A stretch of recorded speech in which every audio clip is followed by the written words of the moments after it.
उत्तर से निर्दलीय उम्मीदवार के रूप में खड़ा हुआ हूँ और मेरा चुनाव चिन्ह इलेक्ट्रिक लैंप पोस्ट है जो बटन नंबर 14 में है।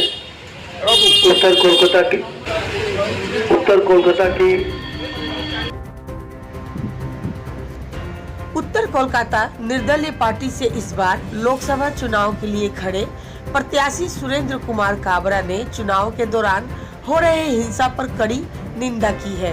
वहीं कोलकाता में 144 धारा लागू किए जाने को लेकर भी उन्होंने आपत्ति जताई है। साथ ही उन्होंने चुनाव आयोग पर आरोप लगाते हुए कहा है कि निर्दलीय पार्टी से खड़े उम्मीदवार को प्रचार की अनुमति लेने के लिए काफी दिक्कतों का सामना करना पड़ रहा है। आइए आपको दिखाते हैं कि क्या कुछ कहा काबरा जी ने। कोलकाता से रिंकू गुप्ता की रिपोर्ट। हमें तो निर्दलीय हिसाब से बहुत ही कम समय मिला क्योंकि 17 तारीख तक तो हमें ये भी पता नहीं कि हमारा चुनाव डिसाइड किया गया चुनाव वालों के तरफ, तो हमें ये भी मालूम नहीं था। 17 तारीख को पता चला और उसके बाद से फिर हमने धीरे धीरे प्रचार चालू किया और उसके भी क्या है कि सुविधा ऐप करके इन्होंने डाउनलोड किया है चुनाव आयोग ने। और वो सुविधा आयोग से क्या हो रहा है कि उसमें जाए के ही हम सब कुछ भी कार्य कर सकते हैं, लेकिन उस ऐप के अंदर में वो डायरेक्ट मोबाइल से काम नहीं होता है। उसमें आपके काम जो होता है वो कंप्यूटर के द्वारा ही किया जा सकता है।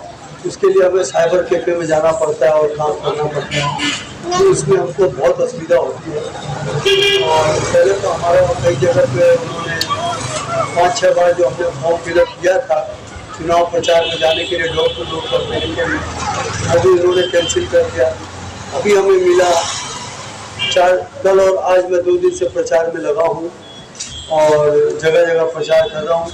आज भी सुबह जैसा बिल्डिंग से बहुत फोन आए कि आपको ये 25 तारीख को आ जाना था खर्चा वगैरह का हिसाब देने के लिए। तो मैं निर्दलीय प्रार्थी हूँ, मेरा इतना खर्चा ही नहीं है, लेकिन क्या करें वो जब तक कि वो खाना पूर्ति उनकी पूरी नहीं होती। इस तरीके से कई ऐसी चीज़ें हैं जहाँ पे हम लोग को बड़ा असुविधा होता है। खास करके हम लोग जो निर्दलीय उम्मीदवार जो किसी दल से बिलोंग नहीं करते,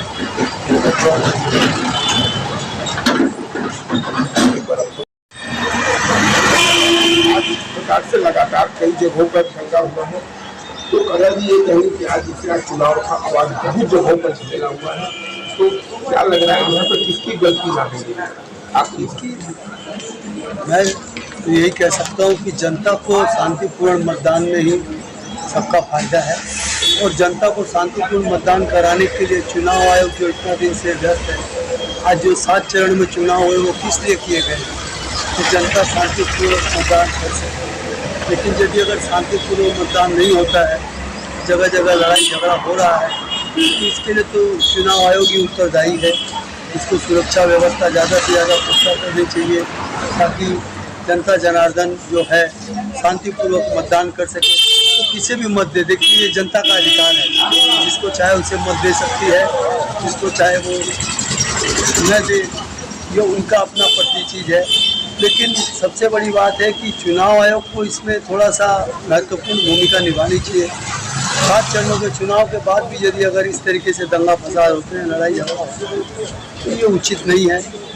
मैं तो सोचता हूँ कि अभी जो 1 तारीख का चुनाव पूरे कलकत्ता में बाकी है, कहीं इसमें भी इसी तरीके से जनता जनार्दन को यदि वोट न डाले जाए तो असुविधा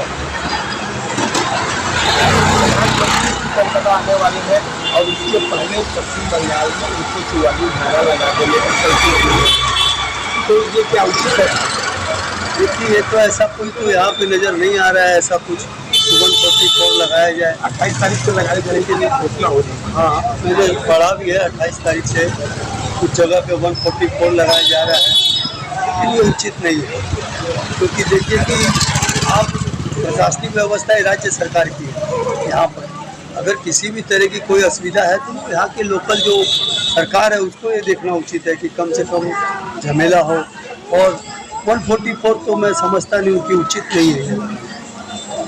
इससे चुनाव में आप लोगों को भी काफ़ी जी हाँ, हमें भी चुनाव प्रचार में परेशानी हो रही है और ऐसा भी सुनने आ रहा है कि हम लोग को 28 तारीख तक भी प्रचार करने दिया जाएगा, फिर हम लोग को प्रचार करने नहीं दिया जाएगा। ये भी सुनने में आ रहा है कि आप जलपान बाद में करें, सुबह पहले अपना मतदान करें, क्योंकि मतदान करना आपका संवैधानिक अधिकार है। एक भारतीय नागरिक होने के नाते हमें सबको मतदान करने के लिए प्रोत्साहित करना चाहिए और हर नागरिक जो भारत का है उसे कम से कम मतदान में जरूर हिस्सा लेना चाहिए, ऐसा मेरा विचार है।